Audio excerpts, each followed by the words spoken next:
اعوذ باللہ من الشیطان الرجیم بسم اللہ الرحمن الرحیم اللہم صلی علی محمد وعلی آل محمد کما صلیت علی ابراہیم وعلی آل ابراہیم انک حمید مجید اللہم بارک علی محمد وعلی آل محمد کما بارکت علی ابراہیم وعلی آل ابراہیم انک حمید مجید۔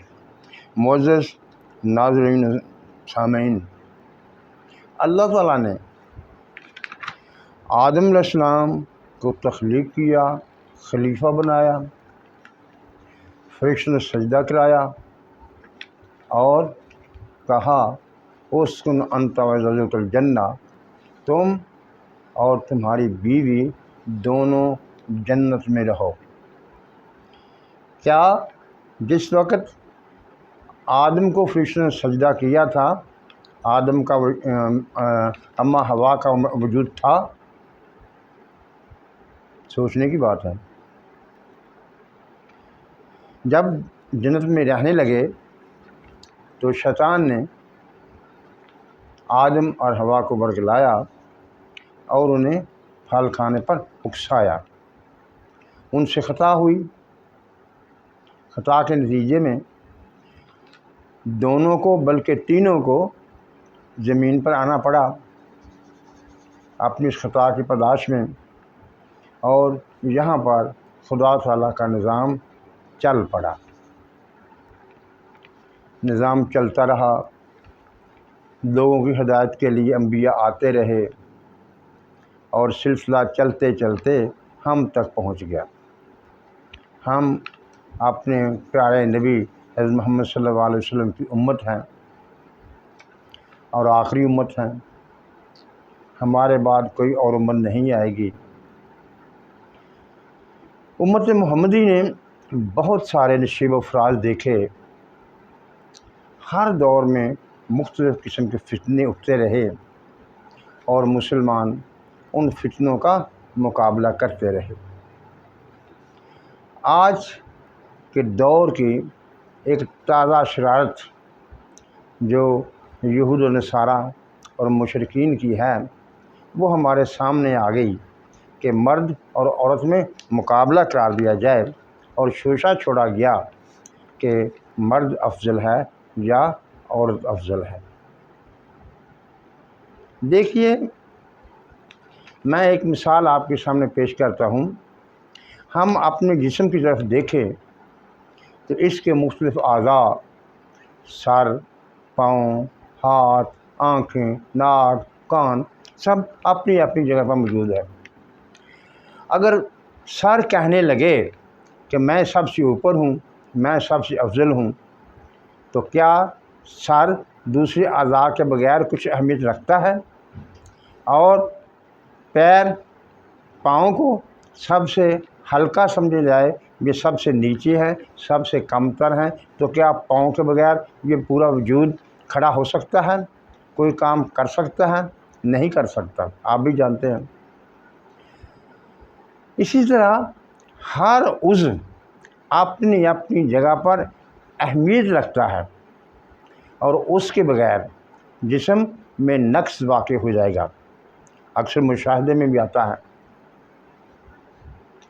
لیکن یہاں پر ہمیں ایک دھوکہ دینے والے دھوکہ دیتے ہیں کہ آپ مسلمانوں کی بات کرتے ہیں اور ہم انسانیت کی بات کرتے ہیں۔ مسلمان ہونا یا کوئی اور مذہب اختیار کرنا یہ ہر کسی کا اپنا انفرادی فعل ہے، لیکن انسانیت ایک مشترکہ معاملہ ہے۔ انسانیت کے ناطے سب برابر ہیں، مرد عورت سب آپس میں برابر ہیں اور ان کو برابر ہی سمجھنا چاہیے۔ میں جہاں ایک مثال آپ کے سامنے اور رکھتا ہوں، یہ بات درست ہے کہ انسان ہونے کے ناطے سے ہم سب برابر ہیں۔ جیسے جسم کا ہر عضو جسم کی تکمیل کے لیے ضروری ہے، اسی طرح انسانیت کی تکمیل کے لیے بھی زوجین کا آپس میں برابر ہونا ضروری ہے۔ لیکن بات یہ نہیں ہے، یہ ایک بنیادی چیز ہے جو کہ بحیثیت انسان سب کو برابر کرتی ہے، لیکن مرد تو اللہ تعالیٰ کی ذات نے قوامون فرمایا ہے۔ قوامون کا مطلب حاکم لیں یا طاقتور لیں، اور عورت کو اللہ تعالیٰ نے کمزور بنایا ہے۔ اس لحاظ سے جب کہ جسمانی ساخت میں فرق ہے تو مرد نے اور قسم کے کام کرنے ہیں، عورت نے اور قسم کے کام کرنے ہیں، دونوں نے اپنے اپنے دائرہ میں رہنا ہے اور کام کرنے ہیں، ایک دوسرے سے مقابلہ نہیں کرنا۔ اگر مقابلہ کریں گے تو فساد پیدا ہوگا، جب فساد پیدا ہوگا تو کیا ہوگا؟ پھر وہی نعرہ لگے گا، میرا جسم میری مرضی والا۔ یہ اس فساد کا نتیجہ ہے، پھل ہے، جو کہ برابری کی شکل میں ہمارے سامنے پیش کیا گیا۔ جب ہم برابری پر آئیں گے تو کیا ہوگا؟ انسانی رشتے، ماں باپ بھائی بہن سب ختم ہو جائیں گے۔ جب یہ سب ختم ہو جائیں گے تو یہ سارا نظام ختم ہو جائے گا،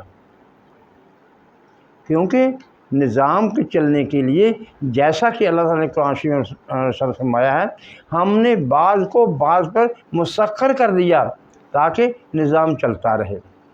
اسی طرح سے نظام چلنے کے لیے آپ ایک مشین کی مثال لے لیں، اس کا ہر پرزہ اگر اپنی جگہ پر رہے گا تو وہ مشین چلے گی، اگر وہ ہر پرزہ اپنی اپنی جگہ چھوڑے گا تو کبھی بھی وہ مشین نہیں چل سکے گی اور نہ وہ کامیاب ہو جائے۔ میں آپ سے گزارش کرتا ہوں کہ آپ مرد افضل ہے یا عورت افضل ہے، اس کو نہ دیکھیں، آپ نے یہ دیکھنا ہے کہ باپ کا کیا مقام ہے، ماں کا کیا مقام ہے، بیٹی کا کیا مقام ہے، بھائی کا کیا مقام ہے، بیوی کا کیا مقام ہے۔ یہ جو خاندانی نظام ہے اس میں سے ہم دیکھنا ہے اور اس کے مطابق ہر کسی کو اہمیت دینی ہے۔ جیسے خدا تعالیٰ نے فرمایا ہے، اگر کائنات میں دو الہ ہوتے تو فساد برپا ہو جاتا، اسی طرح اگر ایک خاندان میں دونوں کو برابر کر دیا جائے گا، مرد اور عورت کو برابر کر دیا جائے گا تو خاندان کا نظام تباہ ہو جائے گا۔ اگر خاندان کا نظام تباہ ہو گیا تو پھر قومیں نہیں رہتی۔ قوموں کو باقی رہنے کے لیے نظام، خاندان جو قومیت کی ابتدائی اکائی ہے اس کا مضبوط ہونا ضروری ہے۔ تبھی وہ مضبوط ہوگا جب ایک دوسرے کا مقام کا احترام کیا جائے گا۔ معزز ناظرین، یہ جدید دور کا افسانہ ہے، یہ کہنے کی باتیں ہیں، اگر ان پر عمل کیا جائے، دنیا میں کہیں بھی ان پر عمل نہیں ہوتا۔ مغرب جو کہ بہت آزادی کا دعوے دار ہے، اگر اس کو بھی باریک بینی سے دیکھا جائے تو وہاں بھی یہ بات نہیں ہے۔ یہ اپنے اپنے دائرہ اختیار میں رہنے، اپنے اپنے مقام پر کو سمجھنے اور اس پر عمل کرنے ہی سے یہ سارا نظام چلے گا۔ لہٰذا میری آپ سے گزارش ہے کہ اگر کوئی آپ کو اس قسم کی بحث میں الجھانا چاہتا ہے تو پلیز برائے مہربانی اس بحث میں نہ الجھیے، کیونکہ مسلمانوں میں ماں کی جگہ کوئی نہیں لے سکتا۔ اسی طرح باپ کا بھی ایک اپنا مقام ہے جو کہ اپنی ساری زندگی اپنے خاندان کی دیکھ بھال کے لیے، ان کے معاملات کو حل کرنے کے لیے گزار دیتا ہے، اور یہ گزارنا اپنے خاندان کو کی مثال سے نکالنا، ان کی بھلائی کے لیے کام کرنا، اللہ تعالیٰ نے اسے نیکی فرمایا ہے کہ یہ نیکی کا کام ہے، دین کا کام ہے۔ اگر کوئی اچھے طریقے سے اپنے خاندان کو حلال رزق کما کر کھلاتا ہے تو وہ انبیاء کے ساتھ ہوگا۔ ناظرین، آج یہی مختصر سی بات میں نے آپ کے سامنے رکھنی تھی، جو میں نے آپ کے سامنے رکھ دی ہے۔ آپ میرا یوٹیوب چینل تفہیم ہدا سبسکرائب کر لیں گے، اور اس کے بعد آنے والی جو ویڈیو ہے وہ بھی بہت زیادہ اہم ہوگی۔ اس میں میں کچھ نئی چیزیں آپ کے سامنے رکھنے والا ہوں، اس لیے آپ میرے چینل یوٹیوب تفہیم ہدا کو تو سبسکرائب کر لیں گے تو وہ آپ تک پہنچ جائے گی۔ خدا حافظ، اللہ آپ کا حامی و ناصر ہو۔